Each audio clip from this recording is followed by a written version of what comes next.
कोइंटीग्रेशन का कॉन्सेप्ट समझने के बाद उसको टेस्ट करने के अंदर कौन से स्टेप्स इन्वॉल्व होते हैं वो हम इस वीडियो में देखेंगे। हमारे पास कोइंटीग्रेशन की बेसिकली सिर्फ दो ही कंडीशन हैं। पहली ये कि दोनों टाइम सीरीज का ऑर्डर ऑफ इंटीग्रेशन सेम हो जिनके दरमियान हम कोइंटीग्रेशन चेक कर रहे हैं, और दूसरा ये कि उनके दरमियान लीनियर रिलेशनशिप स्टेशनरी हो। तो हम स्टार्ट करते हैं पहली कंडीशन के साथ। एक्स और वाई का ऑर्डर ऑफ इंटीग्रेशन चेक करने के लिए सबसे पहले हम एक्स और वाई के ऊपर एडीएफ अप्लाई करेंगे। उसका नतीजा ये आएगा कि हमें पता चलेगा कि एक्स और वाई नॉन स्टेशनरी हैं, क्योंकि अगर स्टेशनरी हो फिर तो हमारे लिए मसला ही हल हो गया, हमें कोई इंटीग्रेशन में जाने की ज़रूरत नहीं। लेकिन एक्स और वाई हमारे पास नॉन स्टेशनरी आते हैं, तो फिर हम चेक करेंगे कि एक्स और वाई का फर्स्ट डिफरेंस स्टेशनरी है या नहीं। उसके लिए हम एक्स और वाई का फर्स्ट डिफरेंस लेंगे, यानी delta X T delta Y T, और उसके ऊपर हम एडीएफ को अप्लाई करेंगे। अगर तो हमारे पास इनके फर्स्ट डिफरेंसेस स्टेशनरी आ जाते हैं तो इसका मतलब ये है कि इनका ऑर्डर ऑफ इंटीग्रेशन 1 है। और अगर ये स्टेशनरी नहीं आते तो फिर हम इनका सेकंड डिफरेंस लेंगे और उनके ऊपर एडीएफ अप्लाई करके चेक करेंगे क्या वो स्टेशनरी आते हैं या नहीं आते। और अगर वो सेकंड डिफरेंस स्टेशनरी आ जाता है तो इनका ऑर्डर ऑफ इंटीग्रेशन 2 होगा। लेकिन अगर वो भी नॉन स्टेशनरी आता है तो हम इस प्रोसेस को कंटिन्यू कर सकते हैं जब तक कि हमारे पास कोई स्टेशनरी सीरीज़ नहीं आ जाती। लेकिन एक्चुअल में हमारे पास एक या दो से ज़्यादा नहीं जाता, बल्कि पहले या दूसरे ऑर्डर ऑफ इंटीग्रेशन तक ही रहता है। लेकिन टेक्निकली जिस नंबर ऑफ डिफरेंस पे जाके हमारी सीरीज़ स्टेशनरी हो जाती है उसको हम ऑर्डर ऑफ इंटीग्रेशन कहते हैं। तो बेसिकली हम ये चेक करेंगे इस मेथड के थ्रू कि एक्स और वाई का ऑर्डर ऑफ इंटीग्रेशन क्या है। अगर तो एक्स और वाई का ऑर्डर ऑफ इंटीग्रेशन डिफरेंट आ जाता है तो इसका मतलब एक्स और वाई के दरमियान कोई इंटीग्रेशन एग्जिस्ट नहीं करती। लेकिन अगर हमारे पास एक्स और वाई का कोई इंटीग्रेशन सेम है तो फिर हम अगले स्टेप्स पे अगर एक्स और वाई का ऑर्डर ऑफ इंटीग्रेशन सेम है तो हम अगले स्टेप्स पे मूव ऑन करेंगे। लेकिन यहाँ पे एक चीज़ क्लियर करनी ज़रूरी है और जो कि अक्सर कन्फ्यूजन होती है कि यहाँ पे जो डेल्टा एक्स है और डेल्टा वाई है, हम इसे डिफरेंस भी मैंने डिफरेंस का नाम दिया, लेकिन ये डिफरेंस और वो वाला डिफरेंस जो कि रेजिडुअल्स होता है उनमें फ़र्क है, ये सेम कॉन्सेप्ट नहीं है। डेल्टा एक्स टी का मतलब होता है x T minus x T minus one, यानी एक्स के एक पॉइंट ऑफ टाइम से लेके अगले पॉइंट ऑफ टाइम में जो एक्स की वैल्यू थी उसके दरमियान क्या डिफरेंस है। इसी तरह हर एक पॉइंट ऑफ टाइम, हर दो पॉइंट ऑफ टाइम्स में कितना डिफरेंस आ रहा है जो कि साथ साथ है।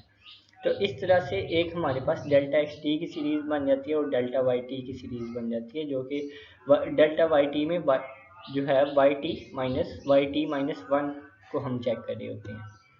लेकिन जो रेजिडुअल्स होते हैं वो एक डिफरेंट चीज़ है, वो हमें बता रहे होते हैं कि एक्स और वाई के लीनियर रिलेशनशिप का डिफरेंस क्या है। तो वो एक बिल्कुल ही डिफरेंट चीज़ है, उसको इसके साथ बिल्कुल भी कंफ्यूज नहीं करना। इसलिए ये वाले जो डिफरेंस हैं ये वो रेजिडुअल्स या यू टी वाले डिफरेंस नहीं है, बल्कि ये इनके आपस में डिफरेंस है। एक्स की सीरीज़ का अपनी ही सीरीज़ में क्या डिफरेंस चल रहा है और इसी तरह वाई का अपनी ही सीरीज़ के अंदर क्या डिफरेंस आ रहा है। तो अब जब हमने इन दोनों सीरीज़ का ऑर्डर ऑफ इंटीग्रेशन सेम आ गया तो अब हम अगली कंडीशन को टेस्ट करने के लिए मूव ऑन करते हैं। हम एक्स और वाई का एक लीनियर रिलेशनशिप स्पेसिफाई करते हैं, और जैसा कि यहाँ पे मैंने इस स्लाइड में ये एक मॉडल स्पेसिफाई किया है जो कि लीनियर रिग्रेशन का एक आम सा मॉडल है। और हमने जो अपनी कंडीशन देखी थी उसमें देखा था कि हम यू टी की स्टेशनैरिटी को चेक करके हम ये चेक करते हैं कि क्या एक लीनियर कॉम्बिनेशन स्टेशनरी है या नहीं। लेकिन हमारे पास यहाँ पे यू टी जो है, यानी जो हमारे एरर टर्म या रेजिडुअल्स हैं, वो हमारे लिए डायरेक्टली ऑब्जर्वेबल नहीं है। हम उनकी एक्चुअल वैल्यूज़ हमारे पास नहीं है, इसलिए हमें वो एस्टिमेट करनी पड़ेंगी थ्रू रिग्रेशन। तो हम लीनियर मॉडल स्पेसिफाई करने के बाद y को x के ऊपर रिग्रेस करेंगे और रिग्रेशन रन करेंगे, जिसके नतीजे में हमारे पास उनके कोफिशिएंट्स जो हैं वो बीटास एस्टिमेट होके आ जाएंगे। और बहुत से दूसरे सॉफ्टवेयर इसी प्रोसेस के दौरान ही रेजिडुअल्स को भी एस्टिमेट करके दे देती हैं, लेकिन just for the sake of understanding हमें पता होना चाहिए कि रेजिडुअल्स कैलकुलेट कैसे होते हैं या एस्टिमेटेड रेजिडुअल्स किस तरह से कैलकुलेट होते हैं। तो रिग्रेशन रन करने से हमारे पास बीटाज एस्टिमेट हो गए और हम किसी भी टी की वैल्यू पे, किसी भी टी पे एक्स की वैल्यू पुट के, यानी किसी भी टाइम पॉइंट ऑफ टाइम पे एक्स की वैल्यू अगर हम पुट करेंगे तो उस पॉइंट ऑफ टाइम में हमारे पास वाई की एक एस्टिमेटेड वैल्यू आ जाएगी।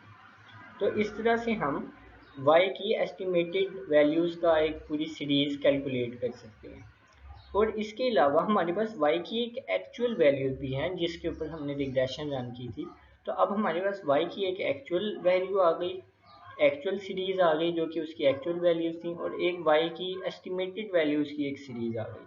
अब अगर हम y की एक्चुअल वैल्यूज़ और उसकी एस्टिमेटेड वैल्यूज़ का डिफरेंस लें तो वो हमारे पास एस्टिमेटेड रेजिडुअल्स आ जाते हैं। और अब हमने यहाँ पे ये जो एस्टिमेटेड वाई टी है इसको हम ओपन करके लिख लें, इसी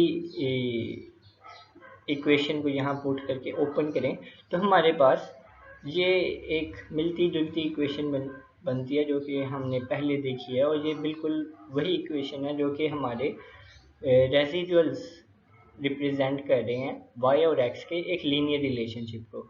और इसी ut की जो अब जो हमारे पास सीरीज़ आई है, ये जो रेजिडुअल्स की सीरीज़ इस तरह से हमारे पास कैलकुलेट हुई है जो कि मोस्ट सॉफ्टवेयर्स खुद ही कैलकुलेट करके दे देते हैं।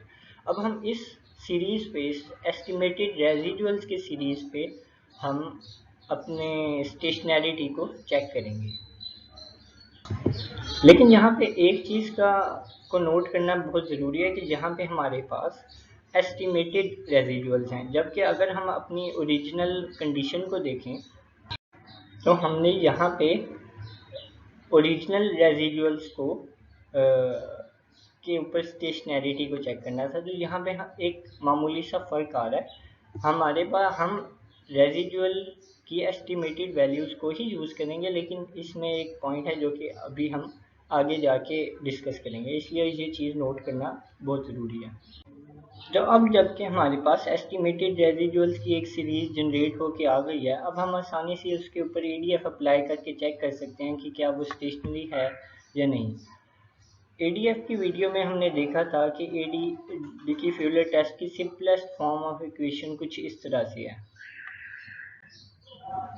तो अब अगर हम वही फॉर्म ऑफ इक्वेशन अप्लाई करें यूटी हैट पे तो हमारे पास इक्वेशन कुछ इस तरह से बन जाएगी, और इसी इक्वेशन के बेस पे हम अपने एडीएफ टेस्ट के रिज़ल्ट्स को इंटरप्रेट कर सकते हैं। और जैसा कि हमने पिछली वीडियोस में देखा था, हम इसमें कुछ लैग डिफरेंसेस भी ऐड कर सकते हैं, लैग टर्म्स, ताकि हमारे पास ऑटो कोरिलेशन का इशू ना आए। लेकिन अभी हम उसको यहाँ पे डिस्कस नहीं कर रहे, लेकिन वहाँ पे यूजुअली वो लैग्स भी एडीएफ की सूरत में अप्लाई होंगे। जब हमारे पास एडीएफ के रिज़ल्ट्स आ जाएंगे तो फिर हमारे पास जो टॉ स्टैटिस्टिक आएगा उसको हम कंपेयर कर देंगे टॉ की क्रिटिकल वैल्यूज़ के साथ, और उसकी बेस पे हम ये कंक्लूड कर लेंगे कि क्या रेजिडुअल स्टेशनरी हैं या नहीं है। यहाँ पे एक चीज़ जो कि नोट करने वाली है वो यहाँ पे टॉ की क्रिटिकल वैल्यूज़ के ऊपर डैश लगाया। इसका मतलब ये है कि इस केस में हमारे पास टॉ की क्रिटिकल वैल्यूज़ डिफरेंट है, और उसकी वजह ये है कि जो क्रिटिकल वैल्यूज़ हैं वो हमारे पास ऑब्जर्व वेरिएबल्स और एस्टिमेटेड वेरिएबल्स के लिए कुछ डिफरेंट होती हैं। तो इस केस में जबकि हम यू टी हैट को कैलकुलेट करें, यू टी हैट के ऊपर एडीएफ अप्लाई कर रहे हैं, तो इस सूरत में हमारे पास टॉ की क्रिटिकल वैल्यूज़ डिफरेंट हैं। तो और ये जो नई क्रिटिकल वैल्यूज़ हैं जो ये एंजल एंड ग्रेंजर ने कैलकुलेट की हैं, उनसे हम इस जो टॉ की वैल्यू टॉ स्टैटिस्टिक्स एडीएफ टेस्ट अप्लाई करने से आएगा उसको हम कंपेयर करेंगे, और उसकी बेस पे हम कोई भी नतीजा अखज़ करेंगे।